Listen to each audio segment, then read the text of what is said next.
Yep, it's Land Dude here. Hey, it's Whiteboard Wednesday. Unfortunately, my whiteboard is taken up with other information right now, getting it ready for you in the coming days. But today we're going to go over different ways to acquire land and what that looks like. And there's various different ways, and not everybody knows about it. So what I want to do is take the time to just hit on these topics real quick. That way, if you are sitting there thinking about acquiring land, you'll know different things to look up, because everything is geared toward what's good for you. And what's good for you might not be good for the other person. So we're just going to get into it right now. Now, first way to acquire land, obviously, the first easiest one to figure out is cash, right? Cash is king. If you got it, spend it, because if you don't, it's losing money. Period. We all know that. If it's sitting in your safe, it's losing money. You got to invest that stuff. That way you can make a dollar on your dollar. You know what I'm saying? So let your money work for you. Land is a great investment as far as that goes. We all know that. Second, seller owner financing. Now, sometimes we do it, sometimes we don't. This all depends, but does it work for you? You may not have enough down for the bank. So you might not have the 20% down. Some owner financing may allow you to do that.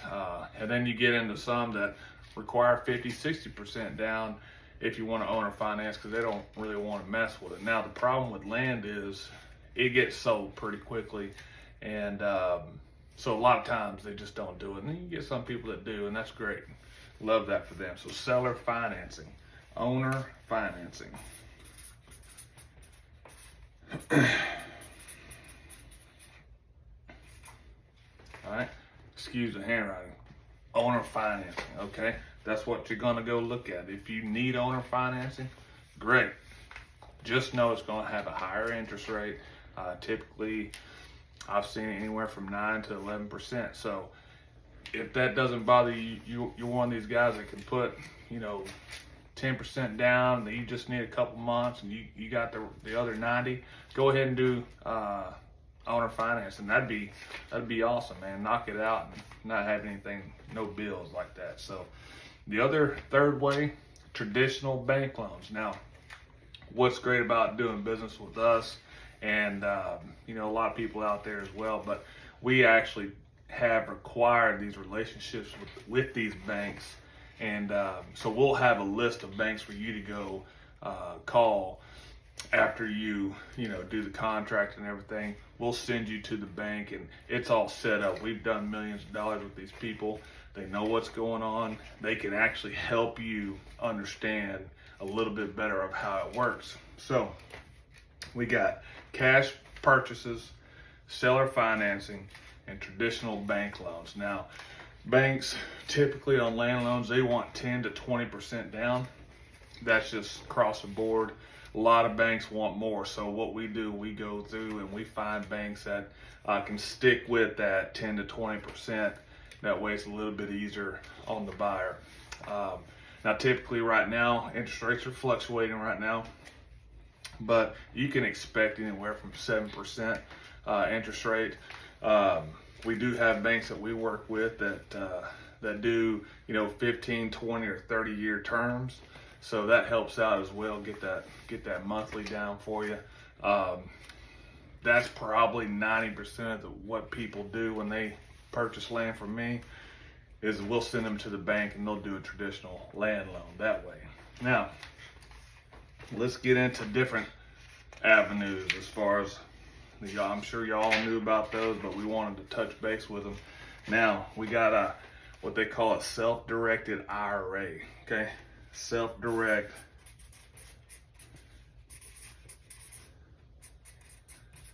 IRA, all right? Self-direct IRA. Boom. Excuse the handwriting, but it is what it is, all right? I don't have my whiteboard today. So self-directed IRA, I'm going to read right off this list. That way it's verbatim. How it works with a self-directed IRA, you can use retirement funds to buy land as long as the land is for investment purposes Example, you cannot use it as your personal property. All right, so you can buy the land under your company name or whatever you want to do under your name. It just can't be your permanent residence. All right, so advantages to that: provides a way to diversify retirement investments and potentially grow your retirement fund through land appreciation. All right, so the land goes up, so does your retirement fund, right? Land hasn't went down in value since World War II, and this is why I'm on here talking to you about this stuff. Houses fluctuate. All right, you go buy an apartment building, fluctuates. You go buy anything in the market, it all fluctuates. Now, land is that one thing that nobody talks about that doesn't fluctuate that much. It goes up, okay? It's going to gain like a CD, typically for most areas. Some areas, depending on that area, it'll gain a lot, and you'll be pleasantly surprised. So, anyway, the considerations of doing this: strict IRS rules apply, and personal use of the property is prohibited. All right, so they don't want you to use the damn thing. You may also need a custodian to manage the self-directed IRA, and all the expenses related to the property must come from the IRA, not personal funds. Okay, so just make sure you go through that guidelines. If that's something that might interest you, go ahead, get on that and look that stuff up. But it's just, again, this is just to remind you, there are different ways to do things. We don't all have to have big bank money bags and pay cash for everything, okay? There are different ways to help everybody out. Now, another way, a 401k withdrawal, right? That's another way of doing it. 401k. If y'all have it, great. A lot of people don't have it anymore. It's kind of a thing that is going away, unfortunately. It's just the way it is, right? Not everybody gets a 401k. So 401k withdrawal. So that's going to basically be what? A loan, right? Well, you got withdrawals and you got a loan. So they're a little bit different. I'll get into it. So 401k plans allow you to borrow from your retirement savings, typically up to 50% of your vested balance, or $50,000, whichever is less. This loan must be repaid with interest, but the interest goes back into your retirement account.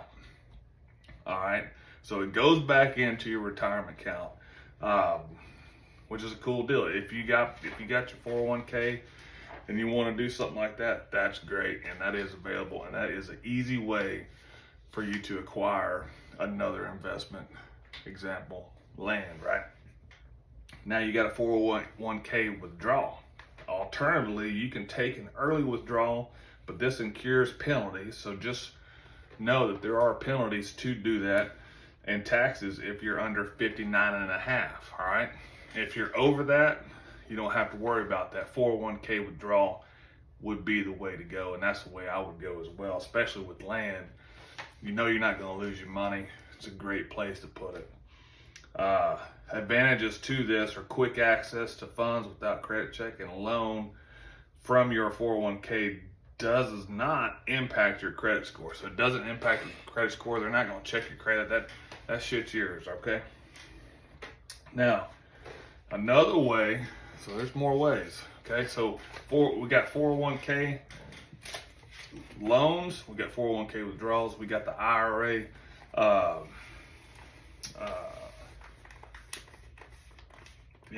the self-directed IRA, sorry about that. I'm just reading here. And then we got the traditional bank loans, self-financing, and cash purchases, right? So owner financing, cash purchases, traditional bank loans, self-directed IRAs. We've gone over the 401ks, loans, and the 401k withdrawals. Again, this is all just to let you know, perk your ears up a little bit, let you know there's different ways, and one way might work your way the best. So I encourage you to go read up on these different types. So lastly, we've got what they call a HELOC. All right, it's a home equity loan line of credit. Okay, and how that works A home equity loan allows you to borrow a lump sum against the equity in your home, often with a fixed interest rate. Okay? A HELOC, meanwhile, is a revolving credit line that you can draw from as needed, similar to a credit card, but with lower interest rates. Okay? Similar to a credit card, lower interest rates. Advantages: home equity loans and HELOCs usually have lower interest rates than other types of loans because they're secured by your property. Okay, this can be a cost-effective way to finance land, especially if you plan to develop in the future. Now, take in consideration your home serves as the collateral for that loan. So if you can't pay that joker, they're gonna come take it out to your house. So but if you're doing this type of stuff, I'm sure you're not worried about that as much, but just know that that is a risk. Now, every good thing in life, a little risky, right? You gotta risk it for the biscuit. That's why that saying is alive. But that is the Land Dudes Whiteboard Wednesday. Again, sorry for the whiteboard issues, but hopefully this helps. Hopefully this is all just to perk your ears up and let you know, look, land's a great investment and there are different ways of acquiring that. And hopefully this helps, and we'll see you tomorrow. All right, bye.